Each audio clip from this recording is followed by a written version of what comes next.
नमस्कार, मी अरुण आणि आपण पाहत आहात 7 स्टार न्यूज। सांगली जिल्ह्यातील कोणताही समाजातील सदस्य जातीच्या दाखल्यापासून वंचित राहणार नाही। राष्ट्रवादी काँग्रेस पार्टी प्रत्येक घटकाला न्याय मिळवून देण्यासाठी कटिबद्ध आहे, असे मत सांगली जिल्हा राष्ट्रवादी काँग्रेस पार्टीचे जिल्हाध्यक्ष निशिकांत भोसले पाटील यांनी व्यक्त केले। राष्ट्रवादी काँग्रेस पार्टीच्या पदाधिकारी यांच्या विशेष सहकार्यातून व प्रयत्नातून गोंधळी समाजातील सदस्यांना जातीचे दाखले वाटप करण्यात आले। यावेळी ते बोलत होते। यावेळी गोंधळी समाज विकास सेवा महासंघाचे उपाध्यक्ष बाबूराव इंगळे यांची प्रमुख उपस्थिती होती।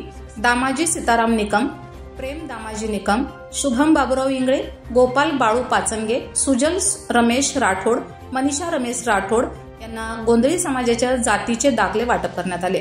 राष्ट्रवादी काँग्रेस पार्टी व प्रशासनाचे समाजाच्या वतीने आभार मानण्यात आले। Laxman Patil, 7 Star News, Ishwarpur.